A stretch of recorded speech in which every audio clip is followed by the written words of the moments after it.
Assalamualaikum warahmatullahi taala wabarakatuh. Salam pencerahan, salam di alam maya untuk teman-teman yang berkesempatan bersama dengan saya pada malam ini. Apa khabar saudara? Doa saya sentiasa mengharapkan agar anda berada dalam kebahagiaan dan sentiasa merawat cinta kasih bersama keluarga. Apa khabar saudara Zamari LC, saudara Muhammad Fuad? Doa saudara agar saya sejahtera juga saya pulangkan. Moga anda juga sejahtera ya saudara Muhammad Fuad. Begitu juga dengan saudara Pendekar masa satu PRN masuk. Tak masuk-masuk brother. Pilihan raya negeri mana masuknya. Saudara Hamzah Muhammad. Begitu juga Syah Ibrahim, saudara Anwar Jubin, saudara Amy Furniture, saudara Zamari SC, selamat malam, saudara Zainal Ishak. Terima kasih. Dan beliau berkirim salam untuk semua teman-teman yang seperjuangan dengan saudara Zainal Ishak pada malam ini. Begitu juga dengan saudara Al-Jabar, saudara Syahrul Azam. Salam dan selamat malam dari Kota Baru, Kelantan. Saudara Kamal Awang, saudara Ripin, begitu juga dengan saudara Muhammad Qori. Saudara Muhammad Fuad, apa khabar saudara? Saudara Nizam Ijam, saudara Liza Ahmad, Yus Ai. Begitu juga dengan Puan Mira Harun, saudara Osman Abu, Haji Azhar Abdul Manaf. Apa khabar Tuan Haji? Doa saya anda sentiasa berbahagia bersama keluarga. Begitu juga dengan saudara Muhammad Hashim Muhammad Dim. Apa khabar saudara? Jamian Lajis, waalaikumsalam. Dizan Husin, of course, tentulah sahabat saya, saudara Fuad Abdul Rahman daripada ini Subang Jaya. Saudara Hamizah Adnan, salam dari Manjung Perak, itu kampung teman Hamizah. Saudara Ros Naini, saudara Kuih Seruh. Kuih Seruh tentulah orang Pahang.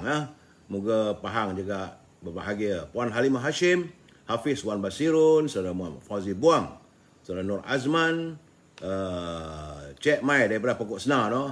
Kirim salam dekat saudara Mahfuz. Hai. Apa khabar saudara? Jangan lupa saudara Mahfuz juga sahabat saya. Kita boleh berlainan parti tetapi ukhuwah persahabatan perlu dijalin. Baik saudara, saya tak mampu untuk meneruskan pencerahan satu persatu dan akan saya santun usai pencerahan malam ini. Baik saudara, seperti biasa saya harus memberi gambaran dan suasana COVID-19 di negara kita ini. Saudara, hari ini adalah hari Rabu, iaitu 10 Februari 2022. Hari Rabu, hari Khamis rasanya. Menuju, iaitu 52 hari lagi menuju hari Ramadan. Maaf saya, ini hari Rabu rasanya, Khamis sebenarnya, saudara. Dan malam ini malam Jumaat, saudara, malam Seribu Rahmat. Dan merupakan hari yang ke-694. Bumi kita ini dijengah oleh virus corona, saudara. Dan menurut laporan yang disampaikan kepada saya oleh saudara Rio daripada Universiti Melaya, hari ini peningkatan berterusan. Belum lagi berhenti, dia terus menaik mencanak. Semalam 17,134. Tapi hari ini dah mencecah 19,090 orang warga kita yang dijangkiti oleh virus corona. Dan jumlah jangkitan terkumpul sejak COVID melanda negara kita adalah 2,975,422 warga kita yang telah dijangkiti oleh virus corona. Ada yang alhamdulillah selamat, ada yang dapat pulih semula dan ada juga kalangan keluarga kita yang kembali ke rahmatullah. Kerana semalam laporan saya terima adalah 9 orang. 9 mangsa COVID-19 yang menemui ajal. Terima kasih saudara Rio kerana tidak henti-henti menghantar kiriman pada saya untuk kita berkongsi maklumat dan informasi saudara. Kesan daripada jangkitan hari ini 19,090 orang, artinya jumlah untuk bulan Februari ini jangkitan sudah mencapai 104,664 orang. Baru 10 hari saudara bulan Februari. Tinggi ni nampaknya sebab bulan lepas kita cuma ada 109,000 orang saja jangkitannya. Tapi ini baru 10 hari dah 104,664 saudara. Itulah yang dapat saya memberi pencerahan tentang kedudukan COVID-19. Baik saudara, jangan lupa COVID juga berniaga diteruskan. Kepada mereka yang mempunyai produk, sila hubungi Al-Azhar untuk saya mewawarkan produk saudara. Di Azhar boleh dihubungi di talian 011-330-41241. Tentulah dia sibuk sekarang ni dengan haruman setangi bakurnya dan juga parfum wangi-wangian daripada Timur Tengah, saudara. Memang harum daripada pati kayu gaharu. Kalau tanya dengan saya menggunakan jenama Amir Al-Khut. Amir itu dalam bahasa Arab dipanggil raja. Itu raja kayu gaharu, saudara. Dan saudara juga boleh memesan daripada Al-Azhar, iaitu rendang tok, produksi ibunya, dan juga bahulu berdal. Orang Perak dia mesti tahu apa itu bahulu berdal, saudara. Dan bersama dengan Al-Azhar, produk barunya tidak lain dan tidak bukan adalah gula O. Saudara, gula O ini rendang tok, saudara. Packingnya agak menarik, tak pakai brand lah, cakap boleh tahan, saudara. Rendang tok ni selalunya tahan berbulan-bulan lamanya. Saudara dapat pesanan rendang tok ni, balik ke rumah, panaskan saja. Boleh makan, jadikan itu lauk. Tahan, saudara. Saudara juga boleh memesan gula O daripada Al-Azhar. Ini bagi mereka yang concern tentang kesihatan. Kerana gula O adalah gula tanpa kesihatan. Saudara juga boleh berhubung dengan Siti Farehah untuk mendapat bekalan dendeng manis Siti Farehah ataupun untuk mewawarkan produk saudara. Bagi di teman-teman yang tinggal di Lembah Kelang, jangan lupa Syauqi di talian 012-357-5703 untuk mendapat bekalan buah-buahan terus dihantar ke rumah saudara. Siti Farehah di talian 017-711-4300. Dan akhir sekali tentulah, ini kegemaran saya, iaitu popiah sira Lady Maria. Popiah ini pedas, rangup dan manis. Sedap dimakan, amat mengasyikkan, saudara. Boleh saudara berpesan ataupun pesan melalui saudara Nizam di talian 019-435-1203. Usai e-commerce. Saudara, baik. Seperti biasa, kita masuk sedikit tentang naluri kehidupan. Saudara, penyakit ujub adalah merupakan perasaan kagum dan bangga pada diri, kononnya dengan kelebihan dan kebaikan yang kita miliki. Ia adalah merupakan mukadimah kepada takabur, iaitu sombong angkuh. Apabila kita mula membandingkan diri kita dengan orang lain, ini sikap yang tidak disukai oleh Allah SWT. Kerana Imam Ibnu Qayyim Al-Jauziyah rahimahullah berkata, Allah yarham menasihati. Katanya, jika Allah memudahkan bagimu mengerjakan solat waktu malam, maka janganlah kita memandang rendah pada mereka yang sedang tidur. Jadi kalau kita buat solat malam, solat tahajud, jangan pula orang yang tidur tu kita pandang rendah. Seolah kita saja yang beriman. Kononnya, saudara, jika Allah memudahkan bagimu pintu untuk berjihad, maka janganlah kita memandang remeh pada orang yang tidak berjihad. Begitu juga jika Allah memudahkan bagimu untuk melaksanakan ibadah puasa. Tak lama lagi kita nak puasa, saudara. Jadi janganlah pula kita memandang hina mereka yang tidak boleh berpuasa. Jadi kadang-kadang saya ingat lagi zaman saya kecil-kecil dahulu, saudara. Kita ni berpuasa satu hari suntuk, tapi tok-tok kita kadang mereka tak puasa. Kita nak solat ataupun buka puasa masjid kena halau. Kononnya budak-budak tak berpuasa. Jadi jangan ada sikap begitu. Itu sikap ujub, sikap yang sombong, saudara. Begitu juga jika Allah memudahkan pintu rezeki bagi kita, jangan sekali-kali kita memandang hina pada orang yang berhutang atau orang yang kurang rezeki, orang yang kurang berada. Dan sepatutnya kita hulurkan derma menandakan kesyukuran kita pada Allah SWT. Dan jangan sekali kita mencela kerana mereka telah berhutang. Ya, kadang-kadang orang berhutang. Macam saya, ada orang berhutang dengan saya tak bayar, tak apalah, nak buat macam mana, saya kata. Mungkin mereka belum ada rezeki. Tapi kadang-kadang ada teman-teman kata, orang ni tak bayar hutang saya, orang ni tak berhutang, orang ni berhutang. Untuk apa kita nak mencela mereka? Sebab rezeki itu datang daripada Allah dan ketentuan Allah, saudara. Dan jika Allah memudahkan seseorang itu dengan pemahaman agama, faham, boleh bertutur dalam bahasa Arab dengan baik, janganlah pula kita meremehkan orang lain. Kerana mungkin mereka tidak faham, belum faham lagi tentang salur-garu agama, mereka tengah belajar. Jangan kita pandang serong ataupun meremeh, kerana itu sikap ujub kita, saudara. Jika Allah memudahkan ilmu bagimu, jangan pula kita sombong dan kita bangga diri, kerana sebab Allah lah yang memberi pemahaman dan membuka pintu hati kita, membuka fikiran kita untuk menerima ilmu yang baik. Dan sesungguhnya boleh jadi orang yang tidak mengerjakan qiyam mulai ataupun berpuasa ataupun tidak berjihad dan sepertinya. Kadang-kadang mereka lebih dekat dengan Allah daripada kita yang melakukan untuk menunjuk-nunjuk. Sebab itu kalau kita solat, jangan tunjuk ke orang kerana kononnya kita lah alim sangat, saudara. Dia sewajarnya dan tidak selayaknya, saudara, kita merasa bangga dengan amalan yang kita lakukan. Kerana sesungguhnya kita tidak tahu apakah amalan yang kita lakukan itu diterima oleh Allah atau tidak, saudara. Jadi sebab itu saya mengharapkan bersamalah kita saling ingat mengingati. Tujuan saya bermuka naluri kehidupan ini tidak lain tak bukan adalah untuk saling ingat mengingati. Ya, saudara Rusdi Hanafi, sabar saudara, jangan marah. Jangan kata, memanglah kadang-kadang kita rasa marah, katanya PH kuat kencing dan sebagainya. Sabar saudara, saya akan santuni satu persatu. Saya tengok saudara Rusdi Hanafi ni mungkin dia geram, marah sangat. Sabar saudara. Sabar itulah separuh daripada iman saudara.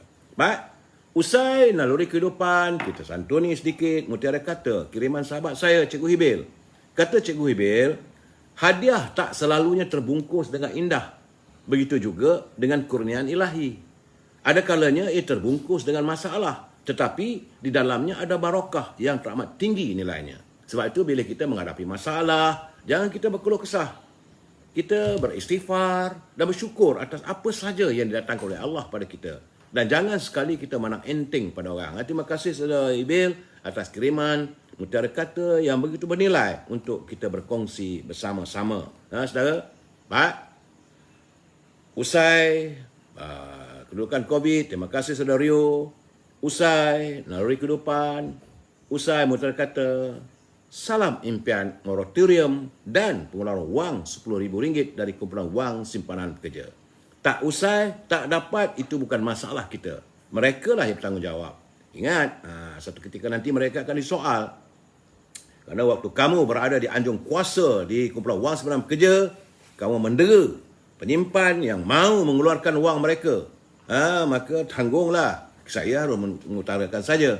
Semoga segera hadir keinsafan daripada mereka. Sebab yang nak dikeluarkan ini bukannya wang daripada poket mereka. Bukan wang daripada kantung kerajaan. Ini adalah wang yang disimpan daripada hasil titik peluh pekerja.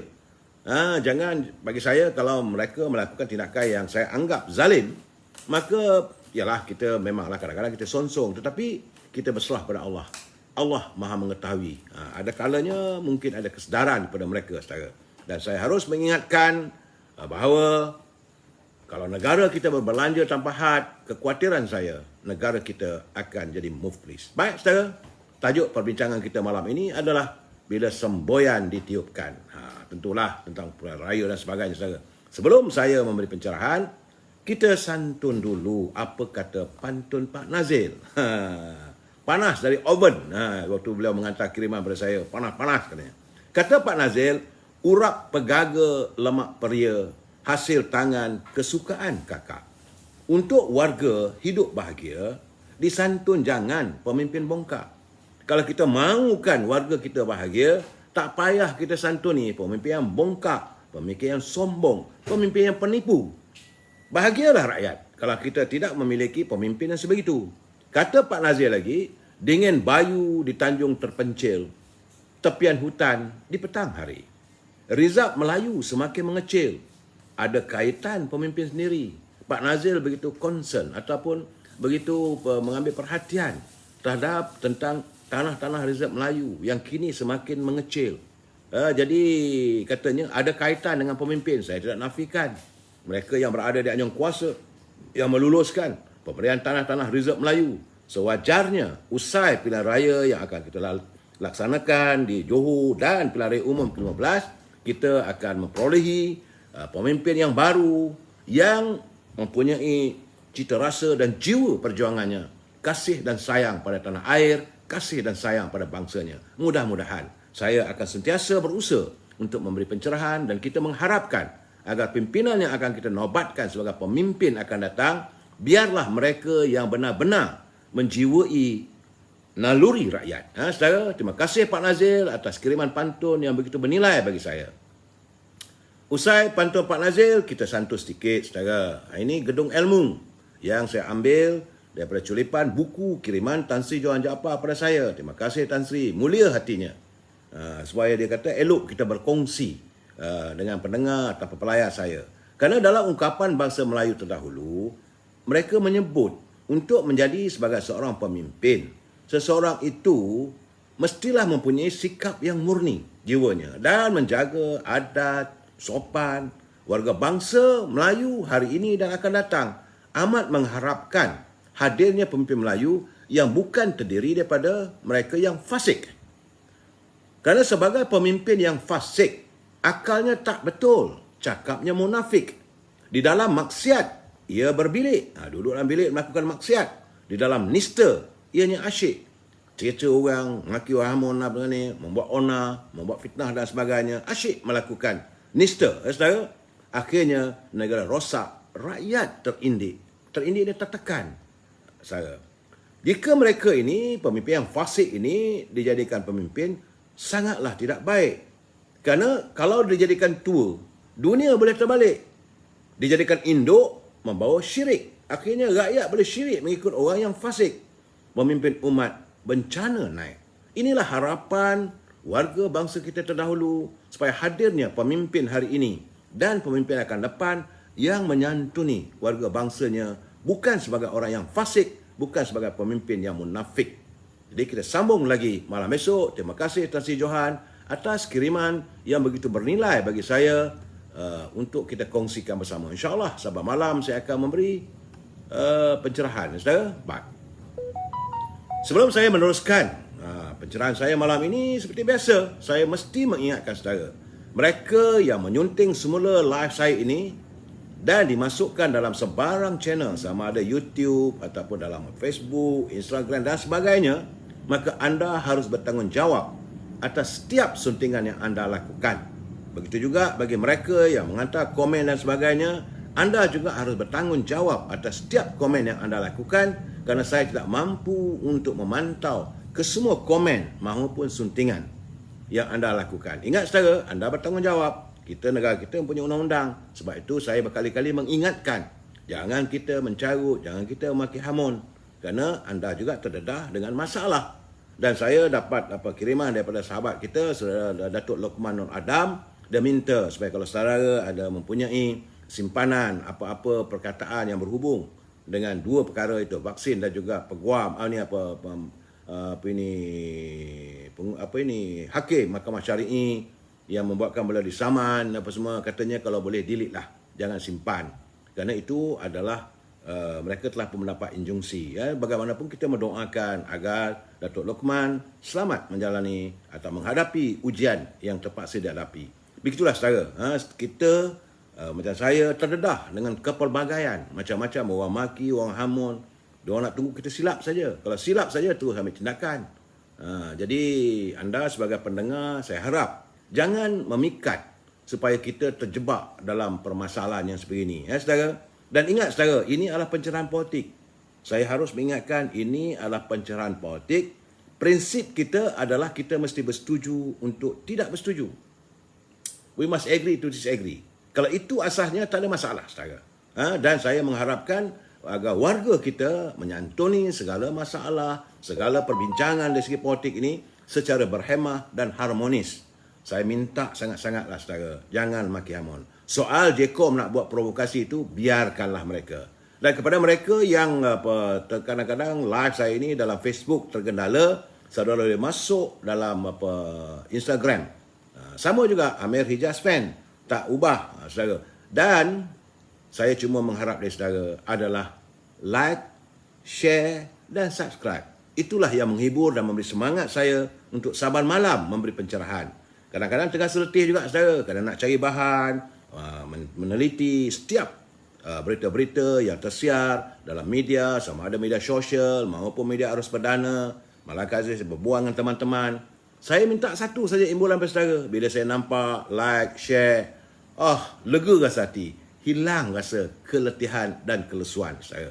Jadi saya harap saudara, lain tidak, ingat saudara, kita adalah warga cinta damai dan mencari sesuatu untuk kebaikan dan untuk meneruskan perjuangan kehidupan supaya warga kita adalah warga yang sentiasa berinformasi. Baik, saudara. Hari ini saya juga menerima ini curipan dan saya melihat ada satu daripada scienceoxzone.com. Ini sekadar pengetahuan saudara yang tidak disahkan oleh mana-mana badan. Saya tak tahu sama ada badan ramalan cuaca pun tidak mengesahkan, tetapi ini sekadar perkongsian. Kalau mahu dianggap ini sebagai perkongsian ilmu, kita anggap ini sebagai perkongsian ilmu. Kerana menurut scienceoxzone.com mulai besok, katanya sekitar dalam pukul 5.30 pagi, kita, itu bumi ini akan mengalami fenomena Aphelion. Itu di mana bumi terletak agak jauh daripada matahari. Dan ketika ini kita dapat melihat fenomena tersebut. Tapi kita tidak dapat melihat fenomena tersebut, tapi kita akan dapat merasakan kesannya. Kesannya ialah apabila bumi itu jauh dari matahari, kita akan mengalami sedikit cuaca dingin yang melebihi cuaca dingin seperti biasa. Dan jika ini terjadi, maka warga dunia akan mengalami kesannya itu terkesan sesama. Sesama, batuk, ada yang mengalami sesak nafas dan sebagainya. Jadi sebab itu, saya mengharapkan agar kita berusaha untuk meningkatkan imun dalam badan kita dengan banyak meminum air panas, air suam, saudara, dan carilah vitamin-vitamin ataupun suplemen agar imun kita ni kuat. Saya mengharapkan agar kita menghadapi fenomena ini, kerana fenomena ini katanya akan berlaku sehingga bulan Ogos. Fenomena ini Aphelion, kata saintis dia kata, kerana jarak bumi ke matahari perjalanannya adalah 5 minit cahaya ataupun 90,000 juta kilometer. Dan bila Aphelion ini terjadi, jaraknya menjadi kepada 152,000 juta. Jadi 150,000 bilion kilometer. Iaitu peningkatan jauhnya lebih kurang 66%. Jadi kerana itu kita jagalah kondisi kesihatan kita agar kita tetap sihat dalam keadaan cuaca yang sedemikian rupa. Jangan sampai nanti pula kita pula bagi alasan sesama ini coronavirus pula. Jangan saudara. Dan juga terbaru saya menerima kiriman daripada teman-teman kita dari Pematang Pauh. Ini untuk mereka daripada Parti Keadilan, Puteri Keadilan, Nurul Izzah Anwar. Kabarnya dijangkiti ataupun positif COVID-19. Beliau mendapat jangkitan daripada anaknya, iaitu Raja Haris, Raja Ahmad. Bagaimanapun beliau melakukan dia panggil, dia melakukan kuarantin kendiri daripada jangkitan pada anaknya. Bersamalah kita berdoakan agar Nurul segera pulih supaya dapat lagi kita mewarnakan landscape politik ni. Sama ada dia dari pembangkang, tak ada masalah bagi kita, saudara. Kadang-kadang ada yang mereka utarakan, boleh kita gunakan. Ada kebaikan, kita bukan membenci, ya saudara. Dan kita sama-sama insan, kita berdoa. Macam mana mulianya budi yang berhormat Datuk Seri Zahid Hamidi yang mendoakan agar Tan Sri Muhyiddin segera sembuh daripada COVID-19.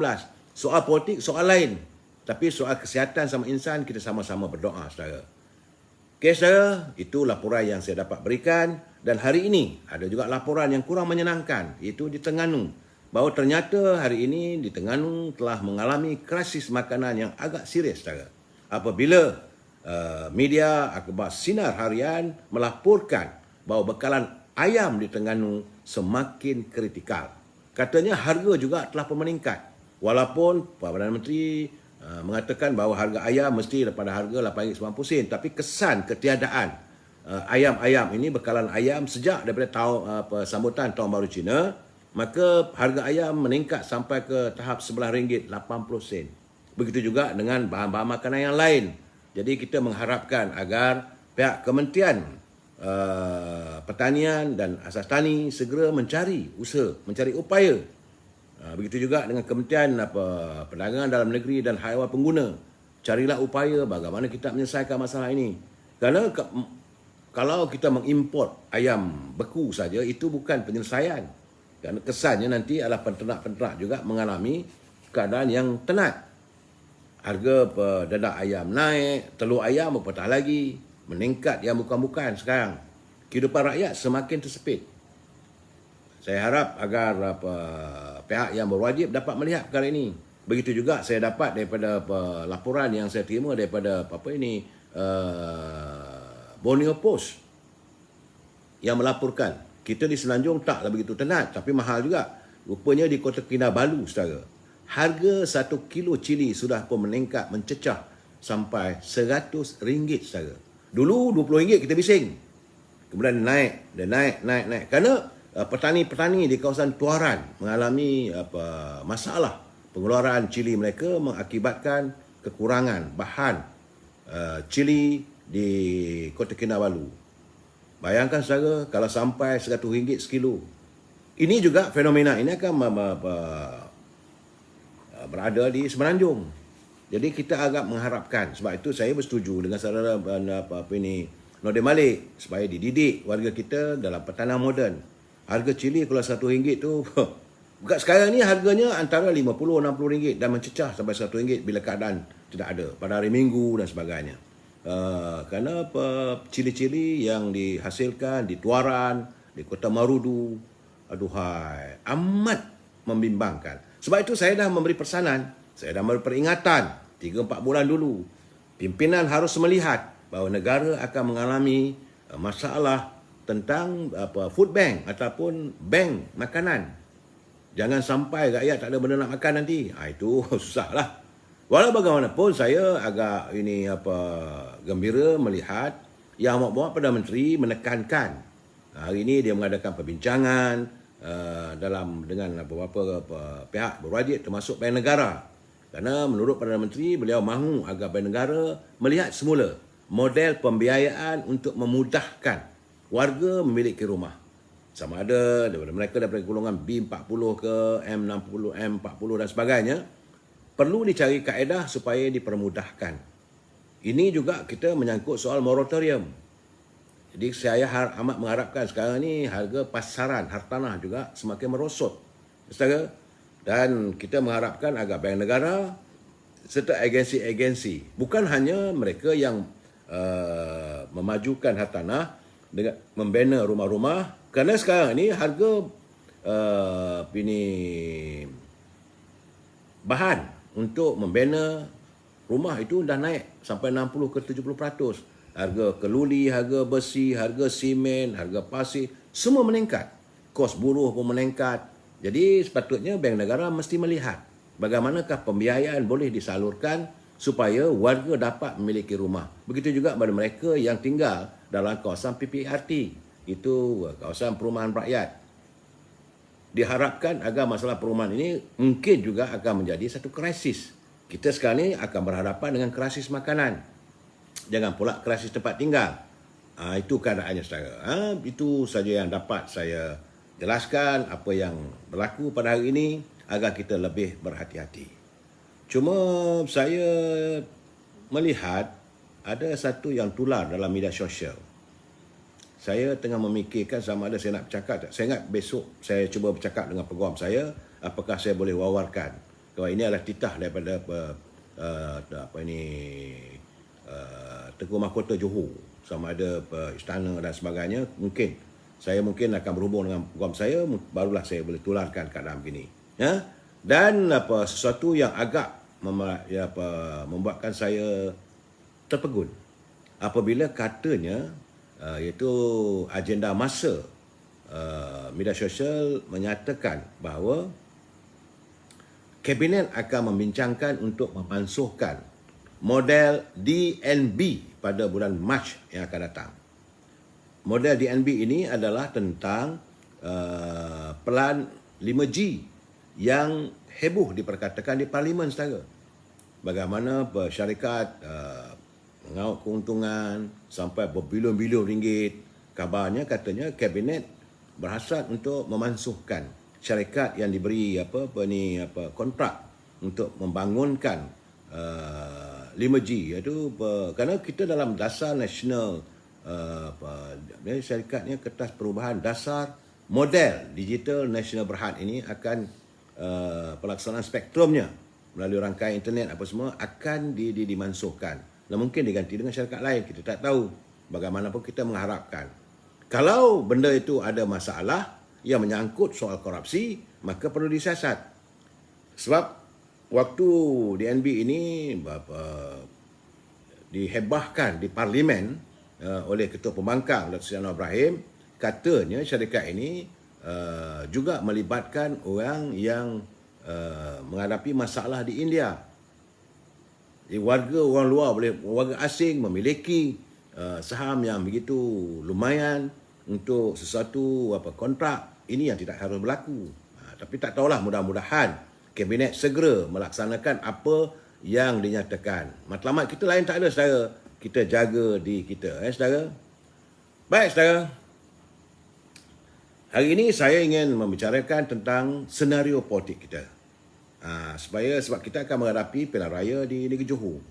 Sebab saya melihat, saudara, usai pilihan raya 14, seluruh rakyat dapat menyaksikan bagaimana kesan bila rakyat mengundi mengikut perasaan, dan bila rakyat termakan janji seribu mimpi, maka negara berada dalam keadaan yang ketiadaan stability politics. Sama ada anda mengundi orang yang anda sayang atau parti yang anda miliki dan sebagainya, tetapi kesan. Saya merasakan waktu itu warga atau pengundi memilih mengikut perasaan. Maka akhirnya negara terjebak dalam suasana politik yang tidak stabil. Jadi keadaan ini menjadi semakin parah, saudara. Apabila di saat negara dipimpin oleh Pakatan Harapan, waktu itu virus corona mula datang menyerang negara kita. Ini menjadi parah apabila ekonomi dunia juga sudah mengalami kemerosotan. Secara tidak langsung negara kita mengalami kegelongsoran, hampir runtuh ekonomi negara kita. Jadi saudara jangan ingat, ini kesan apabila kita memilih ataupun melakukan, kita mengundi mengikut perasaan. Sebab itu saya nak beritahu pada saudara, kalau saudara nak pergi ke peti undi, sebelum kita nak memangkah seseorang calon itu, pertama sekali kita istighfar, kita baca bismillah, kita serahkan, ya Allah ya Tuanku, berilah aku siapa yang wajar untuk aku angkat sebagai pemimpin. Saya tak ambil kisah sama ada saudara parti mana sekalipun, tapi kena tengok pemimpin itu. Kalau pemimpin yang kita nak tangkah itu atau nak kita pilih ini orang yang ada latar belakangnya yang tidak baik, saya ingat tak payahlah. Yang kita cari adalah pemimpin yang boleh menangani tentang kehidupan rakyat, saudara. Jadi kesan daripada apabila berlakunya perubahan politik yang mendesak, yang begitu hebat yang melanda negara, Pakatan Harapan juga akhirnya mengalami kehancuran dengan adanya langkah Sheraton kerana berlakunya pengkhianatan, saudara. Dan di saat itu negara kita terdedah kepada virus corona, rakyat mengalami kehilangan mata pencarian secara tiba-tiba.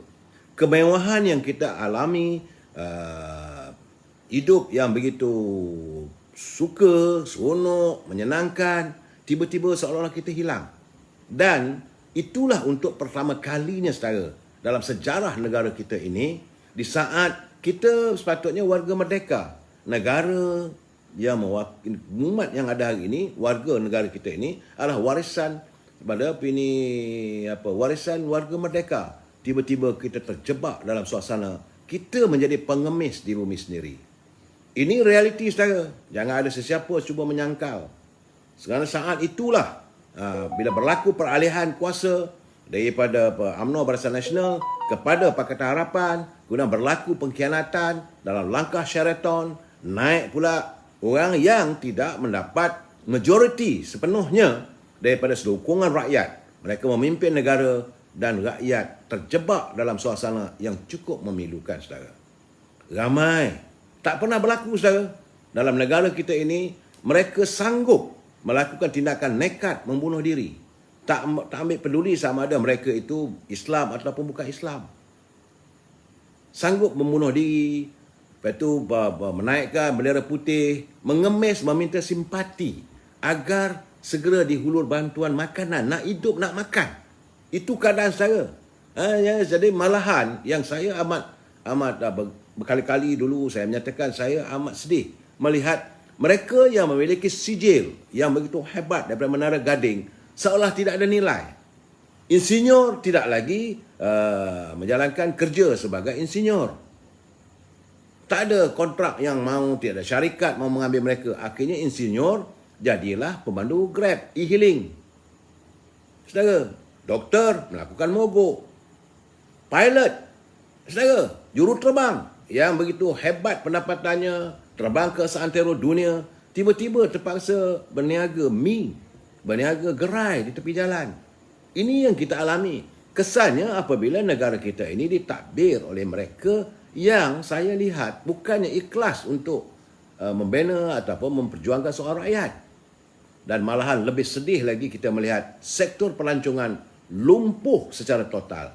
Warga yang menjadi bekerja di hotel-hotel dalam sektor pelancongan mengalami kehilangan pekerjaan. Rakyat terjebak dalam kehidupan yang lebih teruk lagi.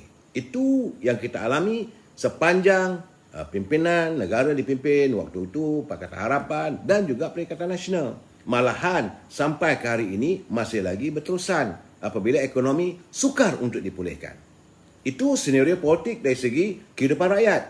Tetapi dalam kepartian pula saya melihat selepas pilihan raya yang ke-14, saudara, PRU 14 lepas, setelah 9 bulan Mei 2018, kita didedahkan wajah sebenar pemimpin. Hari ini, beberapa orang pemimpin, khususnya daripada UMNO, kita dapat melihat sejauh mana mereka benar-benar taat ataupun setia pada parti. Sama ada mereka melompat menyertai parti-parti untuk mengharapkan agar diri mereka selamat. Bukan mereka selamat, saudara. Yang mereka harapkan, mereka kalau ada kes-kes mahkamah, dapat diselamatkan. Ini yang kita lihat, saudara, kesan daripada pilihan raya lepas. Dan mereka yang masih berada dalam parti juga, kita melihat kesetiaan mereka terhadap parti agak mengecewakan. Mereka memilih untuk menyokong pihak-pihak yang tertentu hanya meletakkan untuk mendapatkan sesuatu. Dalam apa yang diunjurkan oleh Tan Sri Muhyiddin dulu tentang scheme of thing. Scheme of thing itu adalah bagi saya rasuah politik. Walaupun kata-katanya bahawa diizinkan dan dibenarkan, bagi saya kita mendidik pemimpin untuk menjadi pengamal rasuah politik. Kerana ada tawaran jawatan, ada tawaran mendapat keberdaan, dapat jawatan itu dan ini yang boleh memberi kebejayaan. Ini adalah kesan pilihan raya. Jadi kita akan menghadapi pilihan raya akan datang, Saya mengajak teman-teman supaya melihat secara lebih terang dan nyata serta memikirkan secara matang. Jangan lagi kita terjebak dengan suasana landscape politik yang sebegini.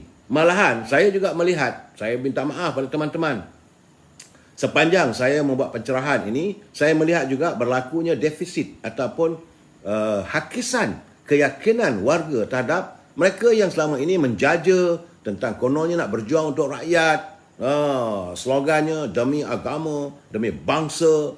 Tetapi rakyat sudah dapat melihat bahawa mereka ini banyak melontarkan kata-kata yang penuh dengan retorika. Malahan orang-orang yang selama ini dilihat sebagai orang agama, menjaja perjuangan kononnya untuk agama, juga rakyat sudah dapat melihat wajah-wajah mereka yang sebenarnya. Dan mereka inilah juga sedang menghadapi suasana defisit keyakinan rakyat. Saudara, saya perlu bercakap, kerana dalam UMNO juga terdapatnya beberapa orang pemimpin yang sudah dibenci oleh warganya sendiri. Ini tidak pernah berlaku sebelum ini, saudara. Sebelum ini, kalau anda menjadi ahli politik, wakil rakyat, jadi menteri, orang menghormati. Tapi hari ini mereka sudah tidak lagi menghormati. Biarpun anda bergelar sebagai menteri. Malahan kadang-kadang saya melihat daripada culipan ataupun daripada yang disiarkan dalam internet, maki hamun. Sesuatu yang saya agak menghairankan bagaimana ini boleh terjadi. Tidak lain dan tidak bukan adalah semata-mata kerana mereka sudah melakukan satu tindakan yang saya anggap sebagai mengkhianati perjuangan rakyat. Kesannya mereka sekarang ini di kalangan pemimpin UMNO sendiri juga sudah dibenci. Sebab itu saya menuntut agar pimpinan, khususnya Presiden UMNO, dalam kita menurunkan calon-calon yang akan bertanding, sama ada di Johor ataupun di mana-mana di masa akan datang, perhatikan agar mereka ini tidak lagi diturunkan. Kerana kalau mereka ini masih dikekalkan sebagai calon, ini adalah merupakan musibah terbesar pada parti UMNO. Kalau saya tak mau sebut nama, saudara, tapi bila saya sebut isu ini tentu ramai tahu. Ada sekurang-kurang ada 5 atau 6 nama yang hari ini sudah dibenci oleh warga UMNO sendiri. Kerana mereka melihat bahawa dia cuba bermain dalam 2 kolam. Sekejap kolam ini, sekejap kolam itu. Dan lontaran kata-katanya yang dilihat tidak lagi meletakkan perjuangan parti. Kesetiaan mereka pada parti tidak lagi sekental dahulu. Mereka dilihat oleh warga. Bukan kita merasa, warga melihat. Warga UMNO sendiri melihat bahawa mereka ini meletakkan kepentingan tembolok mereka. Nak jaga jawatan. Kerana itu mereka diburu ketakutan. Mereka takut untuk menyatakan yang sebenarnya dan untuk memperjuangkan perjuangan parti. Ini yang terjadi, saudara. Sebab mereka juga mengawal kabinet. Tapi beberapa orang yang bercakap soal perjuangan UMNO untuk mendapatkan pengeluaran wang simpanan pekerja. Kenapa tidak diperhalusi secara tuntas? Walaupun Menteri Kewangan bukan daripada UMNO. Tapi sepatutnya mereka berada dalam kabinet bercakap. Menyuarakan apa cerita sebenarnya. Dan hendaklah diberitahu pada rakyat. Apa cerita sebenarnya. Bukan hanya melontarkan kenyataan kalau keluar hari ini 10,000, maka 6 tahun akan datang hidup susah. Ini gambaran yang rakyat tak boleh terima. Yang rakyat nak tahu kenapa wang mereka tak boleh dikeluarkan apabila mereka mempunyai simpanan lebih daripada 100,000. Apakah dengan mengeluarkan 10% daripada simpanan mereka itu, mereka akan jadi papa kedana? Ini keadaan saya melihat, saudara. Dan musibah juga yang didatangkan oleh Allah, kesan daripada banjir, juga mencernakan, mempamerkan wajah sebenar pemimpin. Di mana mereka saat rakyat menderita dengan musibah, rumah dihanyutkan air, rumah ditenggelami air, sama ada di desa, di kampung, di tengah kota pun. Tetapi mereka tidak ada. Mereka cuma muncul hanya apabila ada liputan media. Tapi rakyat tidak terasa sentuhan mereka benar-benar menghayati kehidupan rakyat. Sehingga kesannya sehingga hari ini. Sebab itu saudara dengar, masih lagi lebih kurang dah di Selangor berapa ribu tak dapat lagi. Begitu juga di Pahang. Di seluruh negara yang mengalami bencana banjir itu hari, yang dijanjikan ada bantuan, juga masih lagi ternanti-nanti dengan penuh pengharapan. Bagi saya sebab itu apabila berlaku pada Makcik Rohana, Nenek Rohana yang ada tinggal di Ulu Langat, saudara, rumah dia tinggal tangga saja, tangga batu. Lain semua hanyut air. Akhirnya kita sepatutnya rasa malu apabila dermawan seperti Abid Liu sanggup mendirikan rumah. Di mana wajah anda sebagai pemimpin di kawasan tersebut? Saya bukan kerana kawasan itu diwakili oleh pimpinan daripada parti, bukan UMNO. Tidak. Bagi saya, anda sebagai wakil rakyat, sepatutnya anda menyantuni. Saya dah bagi tahu, saya tak ambil peduli sama ada anda daripada UMNO, sama ada anda daripada Keadilan, sama anda daripada PAS, sama ada anda daripada Amanah, mahupun daripada DAP. Kalau tak betul, tetap saya katakan tak betul. Itu perjuangan saya mudah saja. Yang saya mau lihat, mereka yang bergelar wakil rakyat. Kerana saat anda menagih undi, menagih sokongan daripada rakyat, anda menjanjikan macam-macam. Anda menjanjikan bulan dan bintang. Tapi akhirnya, anda bergelar seorang yang penipu. Anda adalah seorang yang pembohong. Apabila kehidupan rakyat tidak anda santuni. Saya jadi marah. Bukan kerana marah itu kerana envy ataupun cemburu atas kekayaan mereka. Tidak. Tapi anda hidup senang lenang. Anda makan makanan yang sedap-sedap. Tidur dalam bilik hawa dingin atas tilam yang empuk. Di pejabat anda bergelar menteri, anda bergelar wakil rakyat, anda ada sekretari, anda ada supir. Tapi rakyat menderita, tidak anda santuni sepenuhnya. Tidak cukup sekadar lawatan sekali dua saja. Begitu juga anda tidak memastikan pegawai-pegawai yang bekerja dengan anda supaya buat follow up. Tidak berlaku begitu. Sebab itu saya amat mengharapkan, saya insya-Allah pada teman-teman yang tinggal Johor, sila hubungi saya nanti. Saya akan hadir di Johor. InsyaAllah saya nak pergi ke semua kawasan yang ditandingi oleh calon-calon daripada UMNO, sebab saya mahu mereka berjanji pada rakyat apa yang mereka lakukan. Yang akan mereka lakukan seandainya mereka dipilih oleh rakyat sebagai calon mereka. Saya minta mereka berjanji dan senang. Saya simpan apa mereka kata bila berlaku sesuatu di kawasan tersebut. Ini adalah bukti, senang kita balun mereka habis-habisan.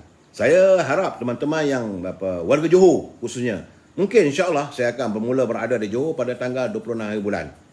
Sama ada anda tinggal di Keluang ke, sama ada anda berada di Batu Pahat ke, sama ada anda berada di Pontian ke, yang jauh sekali di hujung Tanjung, Tanjung Piai maupun di Johor Bahru, saya akan berusaha sedaya mungkin untuk bertemu dengan calon-calon yang akan bertanding. Saya nak dengar apa dia punya kenyataan. Dan seandainya dia tidak melaksanakan tanggungjawab sebagaimana dia lakukan, maka kita akan sonsong.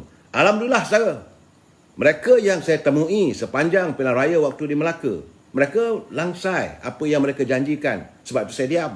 Bila saya diam, itu tak semestinya saya melupakan mereka, tidak.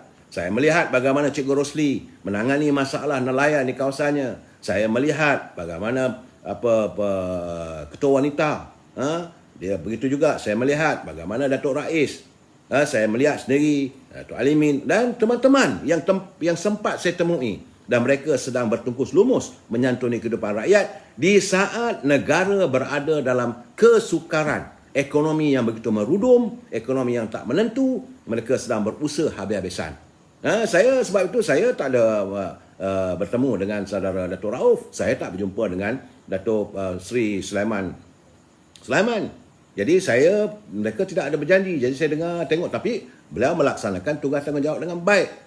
Saudara, jadi kalau saudara ada di kawasan-kawasan yang mana saya pernah menemu bual calon-calon hari itu, kalau mereka tidak laksanakan, bagi tahu dekat saya.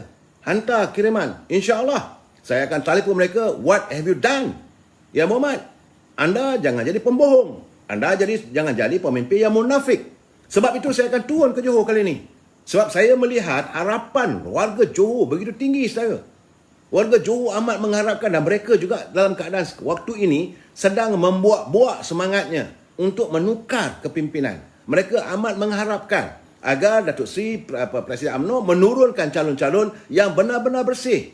Dan mereka amat mengharapkan agar Yang Amat Berhormat Datuk Seri Hasni Muhammad dapat memilih timnya untuk mentadbir dengan negeri Johor sebaik mungkin. Ini dapatan saya, saudara.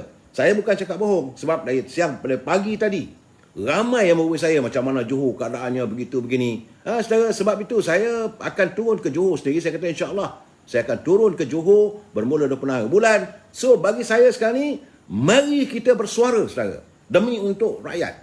Saya mengajak anda semua untuk bercakap benar. Kita tak peduli. Kalau seorang itu menjadi wakil rakyat, dia melaksanakan tugas dengan baik, kita harus menghormatinya dan biarkan mereka mentadbir negara sebaik mungkin.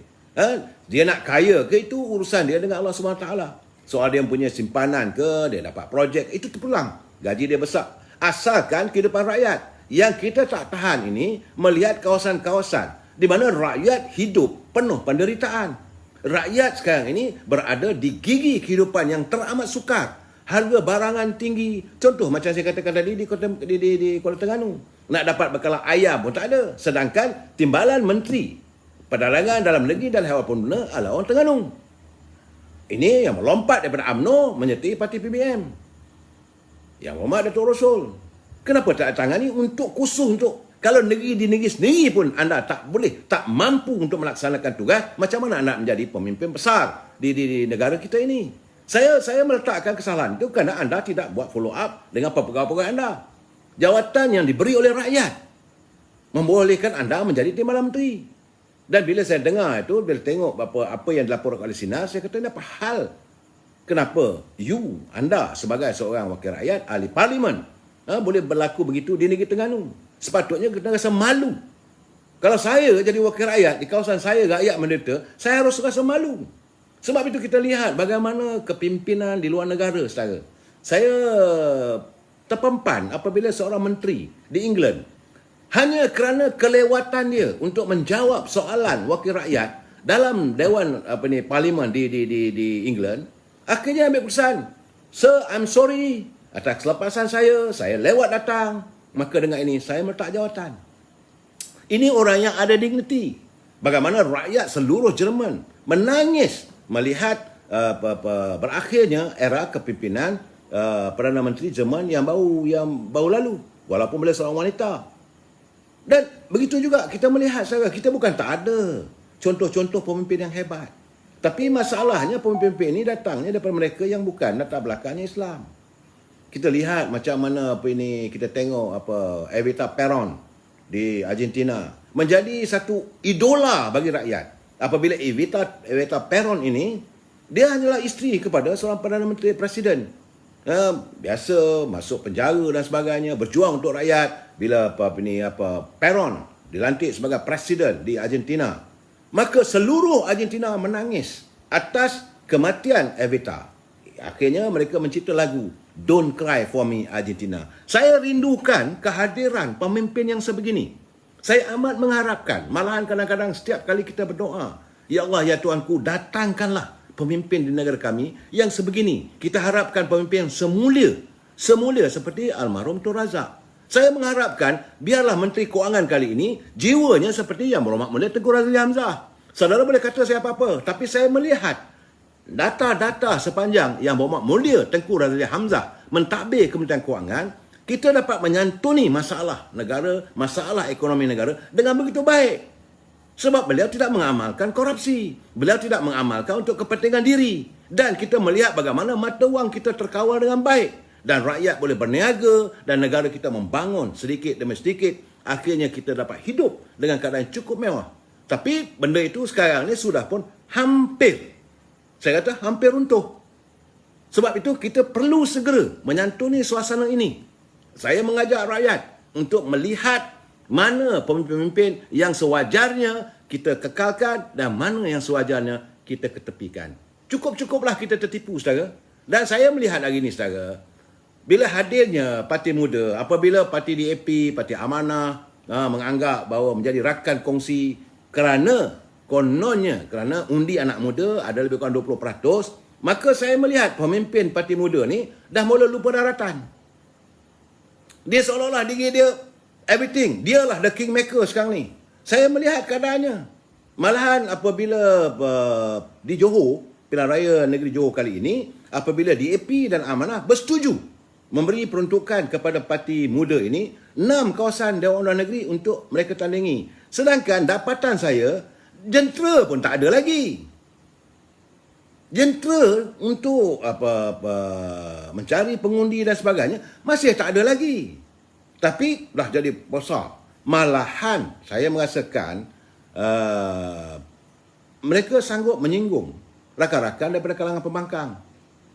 Walaupun sekarang ni saya daripada UMNO, tapi saya melihat kalau inilah tingkah laku, inilah tingkah laku pemimpin masa depan, saya amat kecewa. Dah mula rasa besar kepala. Mula nak jawatan, nak bertanding begitu, nak bertanding begini. Saya melihat akhirnya dia akan dijadi sebagai alat untuk agen-agen tertentu. Kekhawatiran saya tak tuduh. Kekhawatiran saya kerana keasyikan kamu. Kerana kamu begitu kemabukan oleh melihat begitu orang teruja dengan kehadiran kamu, maka kamu lupa diri. Dan hari ini saya lihat sendiri bagaimana Ketua Penerangan Muda Luqman Long terpaksa memohon maaf atas tindakan yang dikeluarkan oleh Penerangan Muda Kedah yang dilihat menyinggung kalangan mereka di kalangan sama-sama pembangkang. Jadi kesadaran muda hari ini tidak lagi dilihat sebagai untuk menambah baik ataupun memberi input ataupun memberi imbuhan yang baik pada rakan mereka. Kerana kalangan itu sudah pun bertelagah. Ini kesannya kerana ini yang saya katakan, anak muda bukanlah kita mau mengecilkan mereka, tidak. Kena belajar. Sebab itu saya 2 malam lepas, 3 malam dulu saya berpesan agar pimpinan parti muda ni belajarlah duduk dulu baru nak berlunjur. Jangan belum duduk berlunjur dulu. Ini masalah saya lihat parti muda. Kita bukan benci pada mereka, tidak. Saya tengok kehadiran, alhamdulillah ada anak muda sekarang ni. Tetapi mereka nak menarik anak muda untuk menyertai politik ini bukanlah hanya untuk mengejar jawatan. Mereka harus menjadi seorang yang peka dengan keadaan politik semasa. Mereka harus menyalurkan guide ataupun membantu warga memahami tentang politik. Bukan jawatan dikejar. Bila saya dengar sekarang ni, kesan daripada itu, Penerangan Muda Kedah telah pun digantung sepenuhnya. Ini kesan mereka mengecewakan. Bila saya tengok juga apabila Syed Ibrahim buat kenyataan bahawa PKR kata untuk 3 je kursi Dewan Negeri yang diperuntukkan kepada muda. Tapi Amanah, DAP bagi pula 6. Malahan ketua wanita PKR di Johor, mereka merasakan kecewa. Ini berantakan sama mereka. Belum bertanding lagi, saudara. Belum pun datang hari pengundian. Belum pun sampai hari penamaan calon. Hari ini, keretakan dan perbalahan sudah pun menular dalam gabungan Pakatan Harapan. Apabila saya mendengar bagaimana yang dilaporkan dalam Free Malaysia Today, itu ketua wanita PKR melahirkan kecewaannya, itu Puan Napsiah Khamis. Dia mempersoalkan tindakan kerana memberi pak wakil daripada muda sebagai calon, sedangkan itu kawasan mereka. Itu kawasan di Dewan Undangan Negeri mana ni? Dewan ni Puteri Wangsa. Saudara, ini saya lihat sebab tu saya nak beri nasihat. Syed Saddiq, jangan laju sangat. Sedangkan anda kena kukuhkan dulu kedudukan. Orang kata nak jadi pendekar, nak bersilat, ke kuda kena kuat dulu. Jangan sampai orang cakap ubun-ubun tak keras lagi, anda sudah mahu berpencak di pentas persilatan. Kena ingat, lautan politik ini terlalu luas, dalam, banyak harbanya, banyak dia punya batu karangnya yang perlu dilalui sebelum anda melayarkan bahtera politik anda. Bukan main redah saja, kena tengok, kena perhatikan angin selatan ke, angin timur ke, kena tahu di mana bintang timur, di mana bintang utara, supaya anda tahu ada jalan pulang. Sekarang ni saya lihat sekarang, terus terang saya katakan, di Johor, saya berkeyakinan akhirnya muda akan sesat dalam keasyikan pujaan. Hanya kerana hari ini negara meluluskan undi anak muda 18 tahun ke atas. Tetapi saya nak bagi tahu, tak semestinya mereka itu bersama dengan muda. Ramai yang berada dalam pergerakan pemuda UMNO. Ramai. Jadi jangan anda melapang dada. Orang kita buka dada, oh hebat. Tak ada ke mana pun. Dan yang paling saya terkesan apabila hari ini, bila sahaja semboyan diledakkan ataupun dibunyikan oleh Suruhanjaya, Pilihan Raya, tiba-tiba hari ini, iaitu Pilihan Raya di Johor telah pun di-readkan semalam, saudara, hari ini sudah menerewang. Masih lagi kita mengamalkan politik fitnah memfitnah. Dan saya lihat, saya cakap terus terang, pimpinan daripada pembangkang cuba mencari mana sasarannya dan mereka cuba mengulangi apa yang mereka lakukan era waktu Pilihan Raya 2018, iaitu Pilihan Raya yang ke-14. Kerana mereka mencari sasaran seseorang untuk mereka tubikan. Orang lain yang tak bukan adalah Datuk Seri Najib. Bagi saya itu tindakan. Anda buat laku kita, rakyat dah orang Kedah kata mangli. Rakyat dah jelak lah dengan percaturan begitu. Macam-macam sekarang ni. Orang yang dijadikan sasaran adalah Datuk Seri Najib. Apa saja Datuk Seri Najib, beliau dipalu bagian arak. Sebenarnya tidak memberi apa-apa kesan pun pada UMNO Johor. Warga rakyat Johor dah tak boleh kesan dah, saudara. Kerana mereka tahu, saat ini Datuk Seri Najib bukan Perdana Menteri. Datuk Seri Najib bukan Menteri. Dia hanya ahli Parlimen Pekan. Saudara, dia bongkar konon begitu. Dan termasuk jugalah Presiden UMNO. Beliau ada ahli Parlimen Bagan Datuk. Sebab itu, saya melihat sejak 2-3 hari lalu, Datuk Seri Zahid menyatakan bahawa rakyat harus berhati-hati kerana mereka kembali lagi dengan isu-isu politik yang berbau fitnah. Jadi sebab itu kita harus berhati-hati. Modus operandi yang sama sedang dilakukan untuk mengabui mata warga Johor. Warga Johor, saya tahu bangsa Johor ni bukan mudah terpedaya. Kali ini saya nak berpesan pada teman-teman, sama ada anda daripada Parti Pembangkang maupun anda jadi calon daripada UMNO, jangan anda mengutarakan slogan politik yang hanya sekadar mimpi 1000 mimpi. Jangan anda menjaja janji 1000 mimpi pada rakyat. Saya khawatir mungkin kali ini ada calon-calon yang kena balik dengan telur busuk. Sebab rakyat Johor, khususnya bangsa Johor, mereka tidak lagi bersedia untuk menerima kehadiran orang yang hanya sekadar menjanji tapi mereka tahu tak dapat buat. Contohnya, bagaimana kamu hanya untuk bertanding Dewan Undangan Negeri, layang-layang misalnya, nak jadi menteri besar? Boleh ke menang parti kamu sepenuhnya? Adakah kamu bercita-cita jadi menteri besar? Dan mereka lupa bahawa nak jadi menteri besar Johor ni kena dapat restu daripada istana. Ini tidak.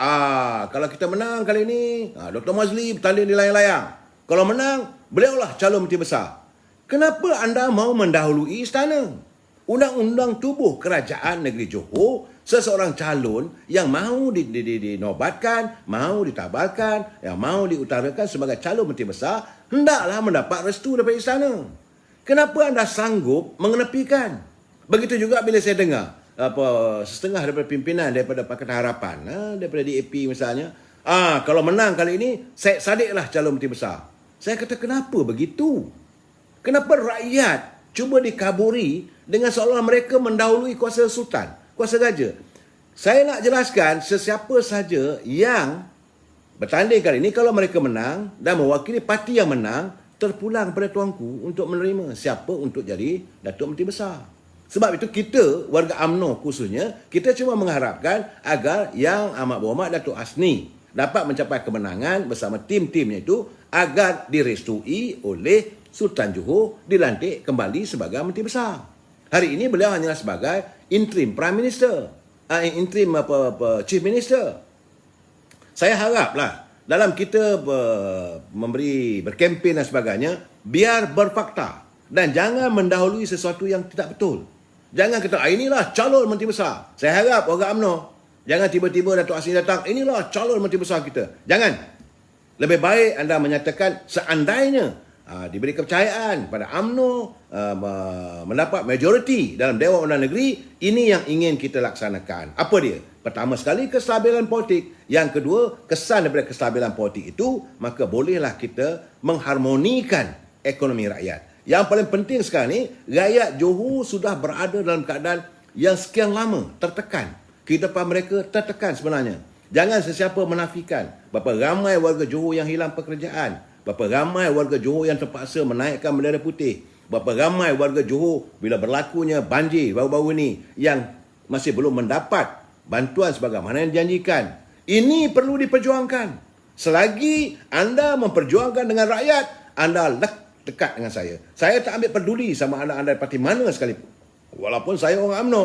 Tapi kalau dia pemimpin yang baik, dia seorang ahli politik yang baik, dia wakil rakyat yang menyantuni rakyatnya, saya harus menghormati. Satu ketika dahulu, saya cakap terus terang. Saya menghormati Allahyarham Cikgu Jabar di kawasan Batu Laut di Negeri Selangor. 5 penggal jadi ahli Dewan Negeri sebagai calon bebas. Saya menyantuni beliau dan saya menghormati kerana inilah calon yang sepatutnya dikekalkan sebagai wakil rakyat kerana dia berjuang untuk rakyat. Say whatever want to say. Sebab itu sekali lagi saya nyatakan, kalau anda terpilih sebagai calon mewakili parti UMNO yang dipilih oleh Majlis Tinggi yang mendapat watikah dari Presiden UMNO, bagi saya anda akan kekal di hati saya selagi anda memperjuangkan kehidupan rakyat. Tetapi kalau anda hanya melontarkan cakap-cakap retorik, hanya bercakap tapi tidak dapat terlaksana, anda meletakkan kepentingan diri anda mencari kekayaan untuk tembuluk anda dan keluarga anda nantikanlah saya akan serang anda habis-habisan. Janji saya lain tak ada. Saya tidak ada berkemampuan. Bila anda dinobatkan sebagai pemimpin, kalau anda tak betul, tunggulah. Saya akan menyarankan pada rakyat. Bagi saya yang paling penting adalah kehidupan rakyat mesti disantuni. Setiap wakil rakyat bekerja untuk rakyat. Kerana dari rakyat untuk rakyat. Itulah perjuangan UMNO. Kita jumpa lagi malam esok. Wabillahi taufiq wal hidayah. Assalamualaikum warahmatullahi taala wabarakatuh. Selamat malam.